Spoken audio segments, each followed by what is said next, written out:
এক বান্দা বলে মওলা পরকাল চাই না, দুনিয়া চাই, নগদ নগদ। আরেক বান্দা বলে যে মওলা আমি দুনিয়া চাই না, আমি পরকাল চাই।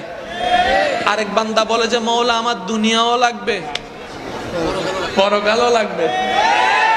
তাদের উদ্দেশ্যে রব্বে করিম আমাদেরকে একটা দোয়া শিক্ষা দিয়েছেন, হাজার বার শুনেছেন দোয়াটা, হয়তো মনোযোগ দেওয়ার সময় হয় নাই। রব্বানা আতিনা আতিনা আতিনা আতিনা, ও আমার আল্লাহ দান করো, আতিনা ফিদ দুনিয়া হাসানাতাও ওয়া ফিল আখিরাতে হাসানাতাও। মওলা দুনিয়ার নিয়ামত দান করো, পরকালের নিয়ামত দান করো। এবার দোয়া করার সিস্টেম আল্লাহ কিন্তু শিখাই দিয়েছেন। আমরা না বুঝার কারণে উল্টা ফুলটা দোয়া করে করে শেষ পর্যন্ত নিজেরাই মনে করি দোয়া করেছি, কিন্তু কবুল না হওয়ার কারণে আবার নিজেরাই ব্লেম দিই। এত দোয়া করি কবুল করে না কেন, এত চাই আমাকে দেয় না কেন, নামাজ পড়ি দেয় না কেন, রোজা রাখি দেয় না কেন। আমি শ্রদ্ধার সাথে বলি আমার ভাই আমার বোন এমন বলতে নেই, এমন বলতে নেই। আরে বললে এতটুক বলেন যে এই রব হাজার গুনাহ করার পর এখনো রিজিক বন্ধ করে নাই। প্রশংসা করলে সেটা একবার করেন না, আপনি করলে সেটা একবার করেন না। ও মাওলা তোমার জমিনে দাঁড়িয়ে হাজার অন্যায় করেছি, তুমি এখনো পর্যন্ত আমাকে বেইজ্জত করো নাই, এই জন্য শুকরিয়া আদায় করেন। না পাওয়া নিয়ে আফসোস নয়, পাওয়া নিয়ে শুকরিয়া করতে থাকুন, আপনার অশান্তির জীবন শান্তির হয়ে যাবে। মনোযোগ মনোযোগ। রব্বে করিম বলছেন রব্বানা আতিনা ফিদ দুনিয়া হাসানাতাও ওয়া ফিল আখিরাতি হাসানাতাও। রব আমাদেরকে শিখিয়ে দিচ্ছেন বান্দা দুনিয়া চাইলে এইভাবে চা, আল্লাহ এই দুনিয়াতে যেটা আমার জন্য ভালো হবে। আচ্ছা আপনারা যে এই সুবহানাল্লাহ বললে কার প্রশংসা করলেন? আচ্ছা রবের প্রশংসা যখন বান্দা করে খুশি হয় রব, খুশি হয় নবী, খুশি হয় রসুল, খুশি হয় সাহাবা, খুশি হয় আল্লাহর ওলিরা, খুশি হয় আহলে বায়াতরা, খুশি হয় মুমিন বান্দারা।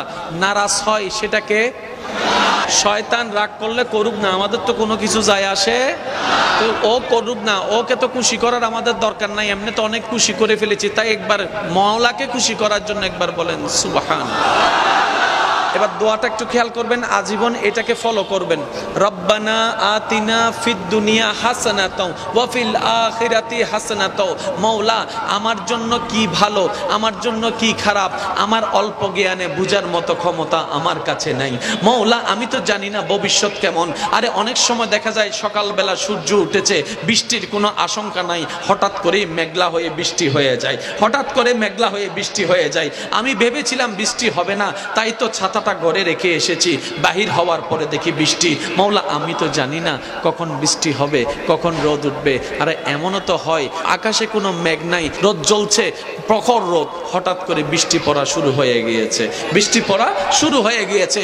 মওলা আমি জানি না কোনটা আমার জন্য বেটার, কিন্তু তুমি তো জানো। আমি জানি না, তুমি তো জানো। তো রব দোয়া শিখাই দিচ্ছেন এভাবে, বান্দা এইটা বলিস না আল্লাহ এটা লাগবে, এটা লাগবে, এটা লাগবে, এটা লাগবে, ছেলে লাগবে, মেয়ে লাগবে, বউ লাগবে, জামাই লাগবে, এটা বলিস না। তুই আমাকে শুধু এতটুকু বল মওলা আমার সমস্ত ভালো সমস্ত মন্দ তোমার ইচ্ছার উপর ছেড়ে দিলাম। যুবক ভাইয়েরা আমার বোনেরা যদি আমার আওয়াজ শুনে থাকেন একটু খেয়াল করেন, এখানে হয়তো আপনাদের মনের প্রশ্নের উত্তর পেয়ে যেতে পারেন। মওলা আমার জন্য যেটা ভালো হয় সেটা দিও। এবার আপনারা বলেন এটা তো ব্যবসায়িক এরিয়া, সবাই শিক্ষিত মানুষ, সবাইকে দিয়ে কি ব্যবসা হয়? আপনারা বলেন সবাইকে দিয়ে ব্যবসা হয়? সবাইকে দিয়ে চাকরি হয়? সবাইকে দিয়ে বিদেশ হয়? সবাইকে দিয়ে পড়া হয়? আচ্ছা সবাই যদি চাকরিজীবী হইতো আপনি দোকান থেকে জিনিস কিনতেন কেমনে? সবাই যদি ব্যবসায়ী হইতো আপনি ফাটা জোতা সিলাইতেন কার কাছে? সবাই যদি মুসি হতো রিক্সাটা পাইতেন কোন জায়গার থেকে? আরো জোরে বলেন না।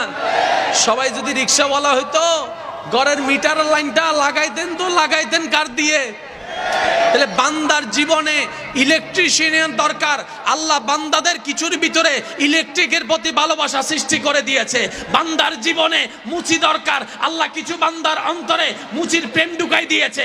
বান্দার জীবনে রিকশাওয়ালা দরকার, আল্লাহ রিকশাওয়ালার অন্তরের মধ্যে রিকশার প্রেম ঢুকাই দিয়েছে। আল্লাহ পাক বলে তোদের যা দরকার গাইডলাইনের আমি আছি তো, রব্বুল আলামিন, রব্বুল আলামিন, তোদের টেনশন করার দরকার নাই। তোরা শুধু মুস্তাফা নবীকে ভালোবেসে সুন্নাত আপন করে আমার উপর ভরসা করে চল, বাকিটা আমি দেখে নেব।